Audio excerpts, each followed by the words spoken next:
Assalamualaikum warahmatullahi wabarakatuh. Perkenalkan, nama saya Umi Sukaisi dari Program Studi Pendidikan Masyarakat Fakultas Ilmu Pendidikan Universitas Negeri Jakarta.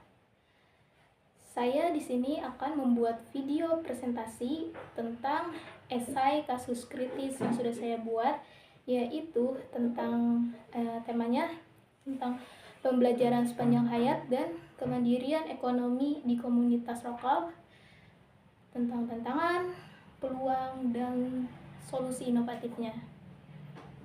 Nah, mengapa sih poin ini penting untuk kita bahas? Mengapa kasus dan tema ini penting untuk kita bahas? Karena pembelajaran sepanjang hayat memberikan bekal kepada masyarakat yang ingin mandiri secara ekonomi untuk bisa memberdayakan dirinya sendiri dengan menggali potensi dan mengembangkan potensi yang sudah ia miliki agar memiliki kemandirian secara ekonomi dan menjadi masyarakat yang berdaya.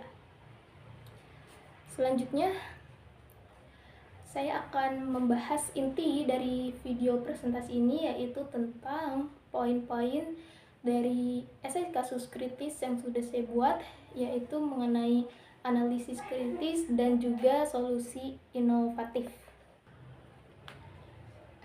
Oke, pada esai kasus kritis yang saya buat, saya mengangkat salah satu kasus pelaku UMKM yang sudah memanfaatkan yang sudah menerapkan pembelajaran sepanjang hayat dengan memanfaatkan teknologi digital. Jadi si pelaku UMKM ini dia menggunakan platform media online untuk menjalankan usahanya. Tapi tentunya itu semua ada tantangan yang harus dia hadapi. Yaitu tantangan pertamanya itu dari dirinya sendiri. Karena sebagai pelaku usaha, apalagi baru memulai, itu ada yang namanya rasa takut dan juga kurang percaya diri dalam memulai suatu usaha gitu. Jadi tantangannya ada dalam dirinya sendiri dan juga ada pada faktor eksternal, yaitu di luar dirinya, yaitu tentang penjualan yang sebelumnya dilakukan secara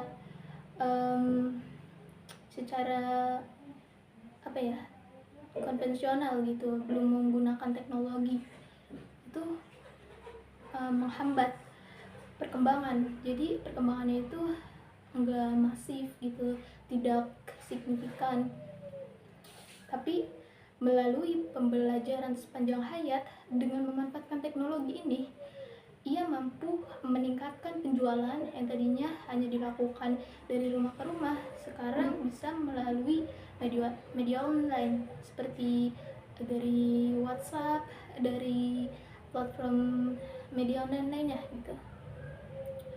Nah, dari tantangan yang dihadapi tentang faktor internal dan eksternal, di sini saya ingin memberikan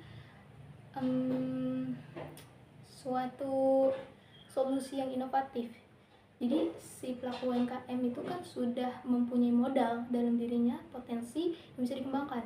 Jadi kita akan memberikan pelatihan digital marketing untuk bisa meningkatkan usaha dari pelaku UMKM tersebut.